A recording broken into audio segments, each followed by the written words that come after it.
நீங்கள் ஒரு சிலையை உடைக்கிறதுனால நீங்கள் ஒரு மதத்தை மாற்றிட முடியுமா சொல்லுங்கள்? ஆனால் அவங்க தப்பாக நினச்சி இந்த வேலை பண்ணுறாங்க. அவங்க நேரேட்டிவ் தப்புன்னு நான் சொல்கிறேன்.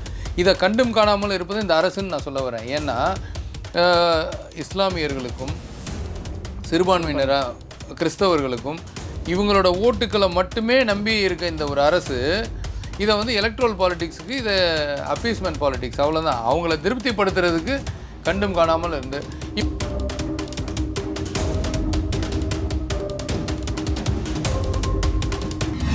ஒரு பக்தர்களுக்கு பாதுகாப்பு இல்லைன்னு நாங்கள் சொல்கிறோம், கோவில்களுக்கு பாதுகாப்பு இல்லைன்னு சொல்கிறோம். அங்கே நீங்கள் எந்த ஒரு நிகழ்ச்சியும் பண்ண முடியாது. எதுக்கும் நீங்கள் தேரை வச்சிங்கன்னா தேரை கொளுத்தி விட்றானுங்க. வந்து பல்லாக்கு தூக்குறதுக்கு சாமி வாகனங்கள்லாம் இருக்கும், சேதப்படுத்துறது மாடஸ் ஆப்பரண்டி தாங்க. ஒரு கோவிலை வந்து வழிபடுறதுக்கு வழி இல்லாமல் பண்ணணுன்னா கோயிலில் பல்போட கதவோட கேட்டோட இருட்டாக்கு கோயிலை 4 பேர் வந்து உட்காருவா, 24 மணி நேரம் அங்கே தண்ணியை போட வேண்டியது, கஞ்சா அடிக்க வேண்டியது, இதை அடிக்க வேண்டியது. It is very much available everywhere now.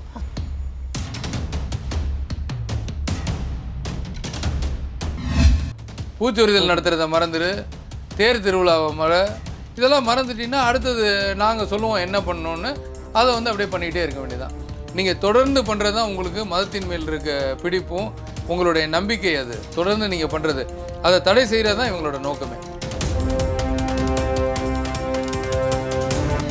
எப்படி இந்த மாதிரி ஒரு டைட்டிலுக்கு நீங்கள் பர்மிஷன் கொடுத்தீங்க அப்படின்னு சொல்லி, இது வந்து எஜுகேஷன் இன்ஸ்டிடியூஷனா இல்லை சர்ச்சா, அதை மட்டும் எனக்கு சொல்லுங்கள். இது எந்த சபைன்னு எனக்கு சொல்லுங்கள். நீங்கள் வந்து அதில் பண்ண வேண்டிய வேலையை இந்த இன்ஸ்டிடியூஷனுக்குள்ளே வந்து பண்ணுறீங்க நம்ம கேட்குறோம்.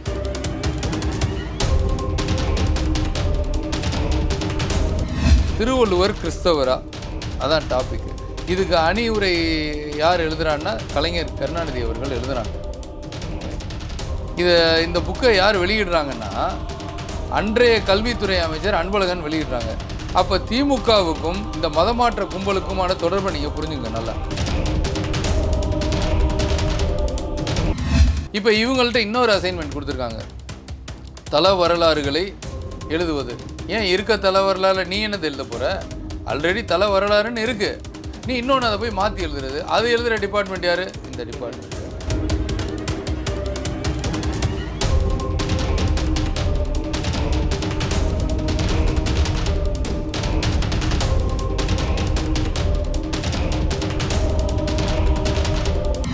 இளபெஞ்ச் நேயர்களுக்கு வணக்கம். இன்றைக்கி நம்ம கூட தமிழக பாஜகவோட ஆன்மீக பிரிவு தலைவர் நாச்சியப்பன் இருக்கார். அவர்கிட்ட கேட்க நிறைய கொஷின்ஸ் இருக்குது, வாங்க கேட்போம்.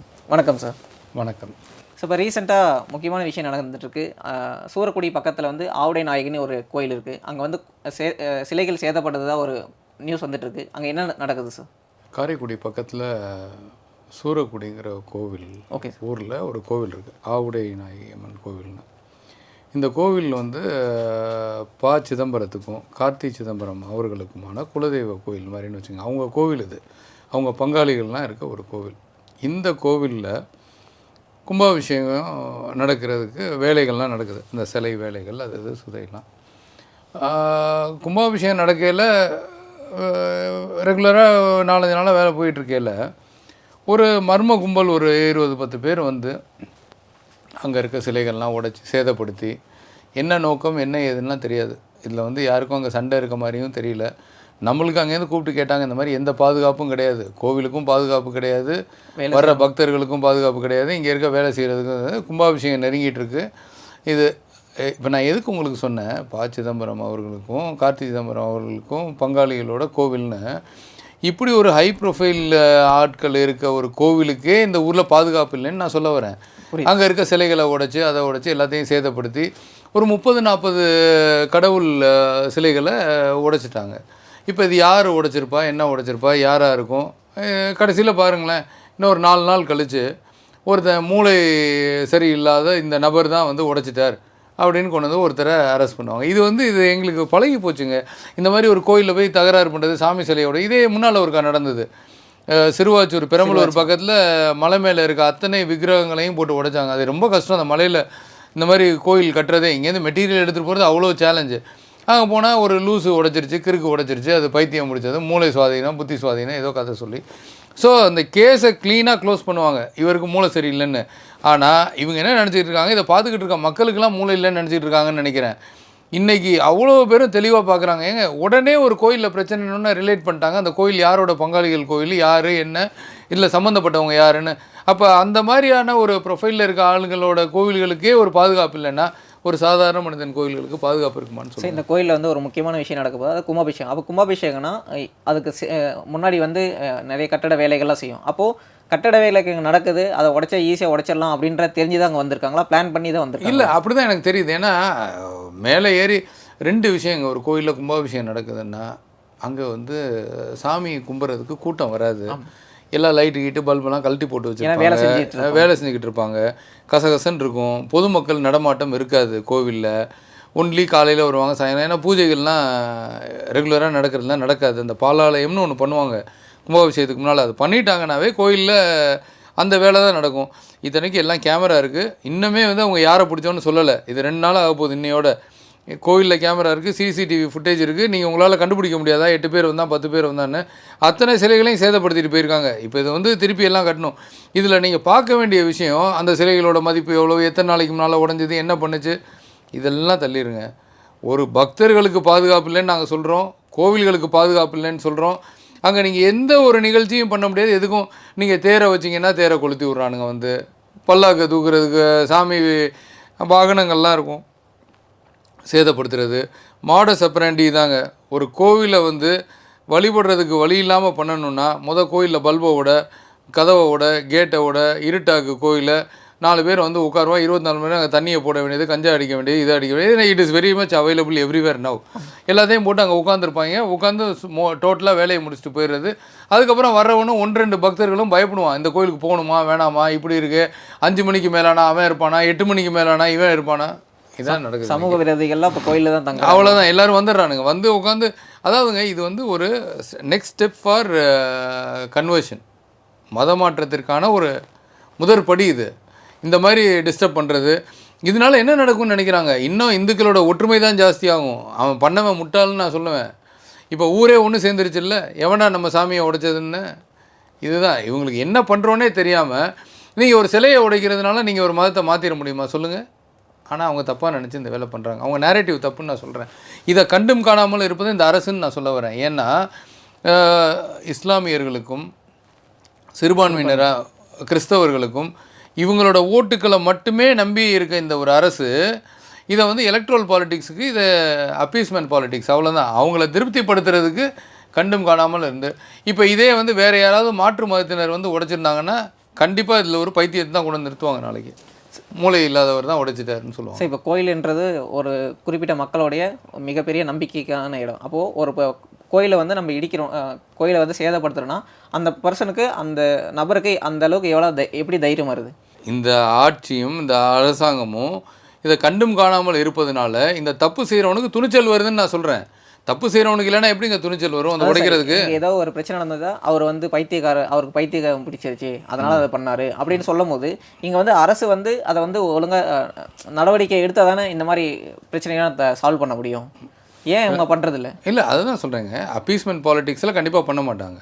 சார், அடுத்ததாக பார்த்தா இப்போது காலேஜஸில், ஸ்கூல்ஸில் வந்து மத மாற்றம் அதிகமாக நடக்குதா அப்படின்ற கொஷின் எழுந்திருக்கு. ஏன்னா இப்போ மெட்ராஸ் யூனிவர்சிட்டியில் ஒரு ரீசெண்டாக வந்து ஒரு ப்ரொஃபஸர் வந்து ஒரு கான்வகேஷன், அதாவது ஒரு மீட்டிங் மாதிரி ட்ரை பண்ணுறாரு. அதில் வந்து கிறிஸ்டியானிட்டி எப்படி ஃபாலோ பண்ணுறது அப்படின்ற ஒரு முக்கியமான விஷயத்தை பேசுகிறாங்க. இதை நீங்கள் கொண்டு வந்தீங்க இப்போ பொதுவெளிக்கு, இது எப்படி நம்ம எடுத்துக்கலாம்? இல்லை, அதாவதுங்க, நான் அந்த போஸ்ட்டை காட்டுறேன். இது வந்து என்னென்னா, ஒரு ப்ரொஃபஸர் வந்து அவர் காலேஜில் ஒரு டிபார்ட்மெண்ட்டோட ஒரு ஹெச்ஓடி இன்சார்ஜ். அவர் history and ancient department, university of மெட்ராஸோட ஒரு ஏன்ஷியன்ட் ஹிஸ்ட்ரி அண்ட் ஆர்கியலாஜிக்கல் டிபார்ட்மெண்ட்டோட ஹெச்ஓடி. இவர் வந்து ஒரு ப்ரோக்ராம் நடத்துகிறாரு. ப்ரோக்ராம் டைட்டில் பாருங்கள், how to spread Christianity in India and why need this மார்க்கம்.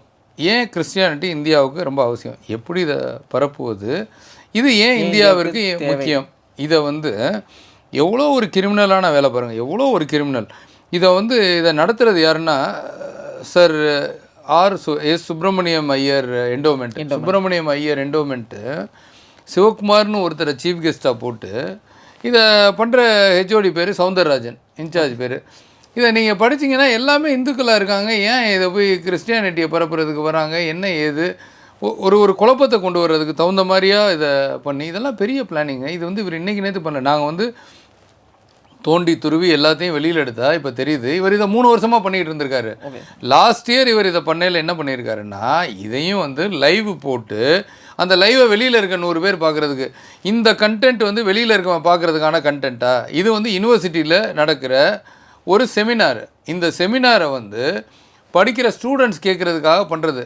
இதில் தான் அந்த 60 பேரை மதம் மாற்ற போகிறாருன்னு நாங்கள் சொல்கிறத நீங்கள் இல்லைன்னு மறுத்தீங்கன்னா கூட, இது எதுக்கு நீங்கள் வெப்காஸ்ட் பண்ணணும்? ஏன் வெளியில் இருக்க 100 பேர் பார்க்கணும்? வேணா சொல்லுங்கள், என்கிட்ட அவர் என்ன பேசினாருங்கிற வீடியோவே இருக்குது போன வருஷம். ஸோ இதை வந்து கண்டும் காணாமலும் இருக்கிறது இந்த அரசு. திருப்பி இந்த மத மாற்றத்துக்கு துணை போகிறது இந்த அரசுன்னு நான் சொல்ல வரேன். ஏன்னா என்ன பண்ணியிருந்துருக்கணும் இந்த அரசு? என்ன பண்ணியிருந்துருக்கணும்? ஒரு யூனிவர்சிட்டியில் நீங்கள் ஒரு ஹெச்ஓடி வந்து ஒரு லெக்சர் வைக்கிறாருன்னா அவர் யார்கிட்ட போய் பர்மிஷன் வாங்கணும்? பிரின்ஸ்பால்கிட்ட வாங்கணும்.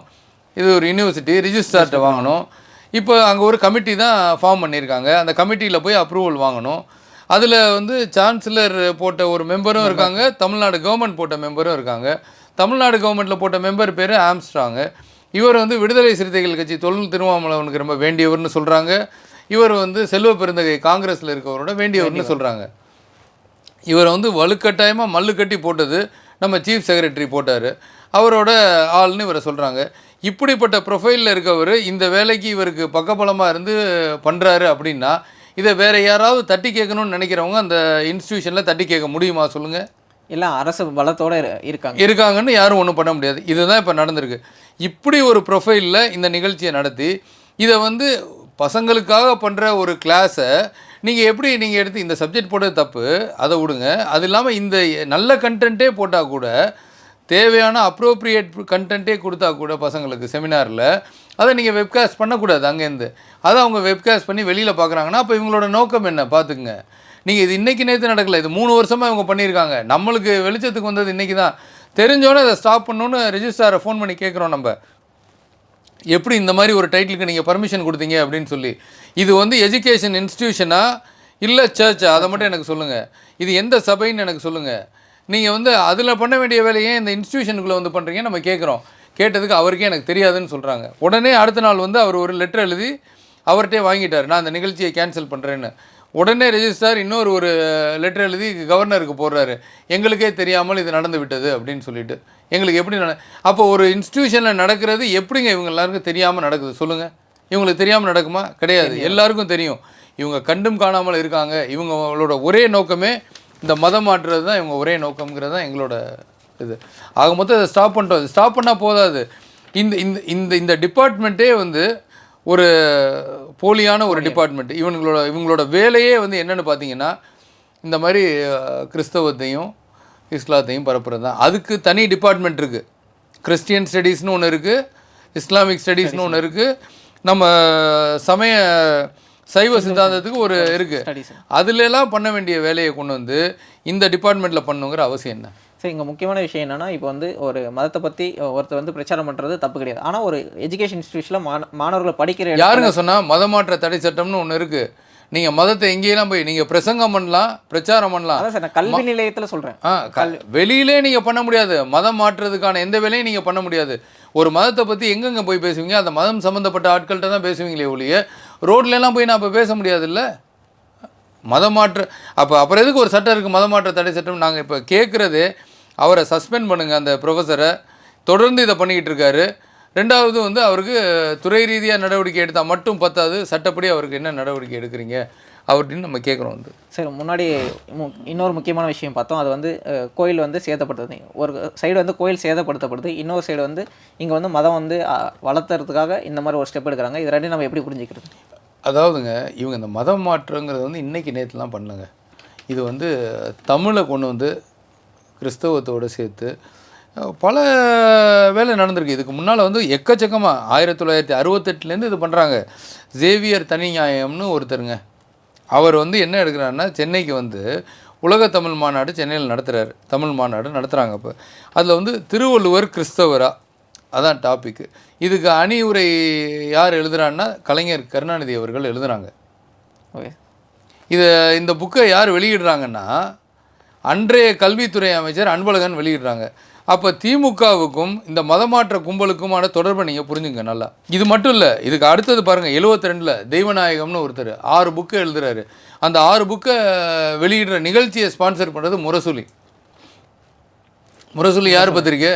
திமுகவோட பற்றி அவங்க பண்ணுறாங்க. ஸோ இவங்க வந்து தொடர்ந்து வந்து என்னென்னலாம் பண்ணுமோ, மதுரை காமராஜர் யூனிவர்சிட்டி, அப்புறம் மனோன்மணியம் யூனிவர்சிட்டி, இதிலெல்லாம் வந்து 20-30க்கு மேற்பட்ட பேப்பர் சப்மிட் பண்ணியிருக்காங்க. திருவள்ளுவர் கிறிஸ்தவரா அதில் சொல்லி பிஹெச்டி வாங்கி இன்னும் ஒரு நாள் கழித்து இதெல்லாம் உள்ளே போடுவாங்க. இந்த டிபார்ட்மெண்ட்டே வந்து ஒரு போகஸ் டிபார்ட்மெண்ட்டுங்க, இந்த ஆர்கியலாஜிக்கல் டிபார்ட்மெண்ட்னு. இவங்க தான் ஹெச்ஆர்என்சிக்கு வேலை பார்க்குறாங்க. ஹெச்ஆர்என்சிக்கு இவங்க பண்ண வேலையெல்லாம் சொல்கிறாங்க. கோவிலில் வந்து ஒரு ஆர்கியலாஜிக்கல் இம்பார்ட்டன்ஸ் இருக்க கோவிலான்னு நீ கண்டுபிடிக்கணுன்னா இந்த டிபார்ட்மெண்ட்டு தான் போய் பார்ப்பாங்க. இந்த டிபார்ட்மெண்ட்டை ஹெச்ஆர்என்சி என்ன சொல்லும், இந்த வேலையை எங்கள் செய்வதற்கான கெப்பாசிட்டி எங்கள்கிட்ட கிடையாது, தகுதி கிடையாது, நாங்கள் இதை அவுட் சோர்ஸ் பண்ணுறோம் மெட்ராஸ் யூனிவர்சிட்டிக்கு. சாதாரண மனிதன் என்ன நினைப்பான், மெட்ராஸ் யூனிவர்சிட்டியா பயங்கரமாக பண்ணுவாங்க, அவங்களே பண்ணுவாங்க அப்படின்னு. ஆனால் உள்ளே பண்ணுற ஆள் யார்? இந்த மாதிரி படிச்சுட்டு வரோம், இந்த மாதிரி கிறிஸ்தவர்கள் பண்ணுறாங்க. இவங்க என்ன பண்ணுவாங்க, அங்கே உள்ளே இருக்க கல்வெட்டுலாம் அழிச்சிட்டு மொத்தத்தையும் முடிச்சுட்டு வேலையை முடிச்சுட்டு அதுக்கான ஹிஸ்ட்ரியே மாற்றிடுறது. இப்போ இவங்கள்ட்ட இன்னொரு அசைன்மெண்ட் கொடுத்துருக்காங்க, தல வரலாறுகளை எழுதுவது. ஏன் இருக்க தல வரலாறு நீ என்னது எழுத போகிற? ஆல்ரெடி தல வரலாறுன்னு இருக்குது, நீ இன்னொன்று அதை போய் மாற்றி எழுதுறது. அது எழுதுகிற டிபார்ட்மெண்ட் யார்? இந்த டிபார்ட்மெண்ட்டு. இந்த டிபார்ட்மெண்ட்டுக்கு இன்னொரு ஒரு அசைன்மெண்ட்டு. அது என்னன்னு கேட்டிங்கன்னா, கிராம கோவில்கள் எத்தனை இருக்குது? கிராம கோவில்கள்னால் கிராம கோவில்கள், குலக்கோவில்கள், காவல் தெய்வங்கள், சிறு குறு தெய்வங்கள், இந்த எல்லாம் இருக்க கோயிலை சென்சஸ் எடுக்கிற வேலை இவங்களுக்கு. ஏன் வேறு ஆளே இல்லையா உலகத்தில்? ஏன்னா ஏன்ஷியன்ட் ஹிஸ்ட்ரி இவங்களுக்கு தான் தெரியும். அங்கே போய் பார்க்குறது, அந்த கோயிலில் வருமானம் ஜாஸ்தி இருந்தால் கோயிலை தூக்கு ஹெச்ஆர்என்சிக்கு, வருமானம் ஜாஸ்தி இல்லை கூட்டம் ஜாஸ்தி இருக்கா மக்களை போக விடாமல் தடு, கோயிலை மூடு, சண்டையை மூட்டு உள்ளே இருக்கவன்ட்ட, அப்புறம் எல்லாம் சாமி கும்பிடாமல் உட்காந்துருப்பான்ல, கொஞ்ச நாள் மறக்க வைக்கிறது. இப்போ நீ பொங்கல் வைக்கிறத மற, பூச்சொரிதல் நடத்துகிறத மறந்துடு, தேர் திருவிழாவை மற, இதெல்லாம் மறந்துட்டிங்கன்னா அடுத்தது நாங்கள் சொல்லுவோம் என்ன பண்ணணுன்னு, அதை வந்து அப்படியே பண்ணிகிட்டே இருக்க வேண்டியதான். நீங்கள் தொடர்ந்து பண்ணுறது தான் உங்களுக்கு மதத்தின் மேல் இருக்க பிடிப்பும் உங்களுடைய நம்பிக்கை. அது தொடர்ந்து நீங்கள் பண்ணுறது, அதை தடை செய்கிறது தான் இவங்களோட நோக்கமே. ஸோ இந்த மாதிரி ஒரு முக்கியமான விஷயம் நடக்கும்போது இப்போ வந்து கவர்மெண்ட் வந்து ஒரு சைடாக இருக்கிறது, நம்மளை மக்கள் வந்து இதை எப்படி எடுத்துக்கணும், எப்படி அடுத்த ஸ்டெப்புக்காக எடுத்துக்கணும். முன்னாலாம் மக்களுக்கு வந்து இவங்க மெயின் ஸ்ட்ரீம் மீடியா மட்டுமே பார்த்துட்டு இருந்தாங்க. இன்றைக்கி வந்து இந்த அரசாங்கத்துக்கு என்னோட ட்விட்டர் பார்த்து தான் கிளம்பி போயிருக்காங்க அந்த கோவிலுக்கு, சூரக்குடி கோவிலில். உடனே எல்லார் கையிலேயும் இன்றைக்கி மீடியா இருக்குது. உடனே ஒரு வீடியோ, உடனே யாருக்கு எங்கே அனுப்பணும்னு எல்லாருக்கும் தெரியும், பிரச்சனை மக்களுக்கு தெரியும், உடனே தெரிய வச்சிடலாம். உடனே இப்போ போட்டாச்சு, இப்போ ஆக்ஷன் எடுக்கிறாங்களா இல்லையா? Social media is powerful. இவங்க நினச்சிக்கிட்டு இருக்காங்க வெறும் மெயின் ஸ்ட்ரீம் மீடியா வச்சு. நீங்கள் எவ்வளோ பேர் அங்கே தப்பாக சொல்லி பொய்யே சொல்லிக்கிட்டு இருப்பீங்க? பொய் எவ்வளோ நாள் சொல்லுவீங்க? பொய்யே பரப்பிட்டு இருக்காங்க. இப்போ முடியாது இல்லை. ஸோ உங்கள் நேரத்தை ஒதுக்கி நிறைய கருத்துக்களை தெரிவித்தமைக்கு ரொம்ப ரொம்ப நன்றி சார். நன்றி, வணக்கம்.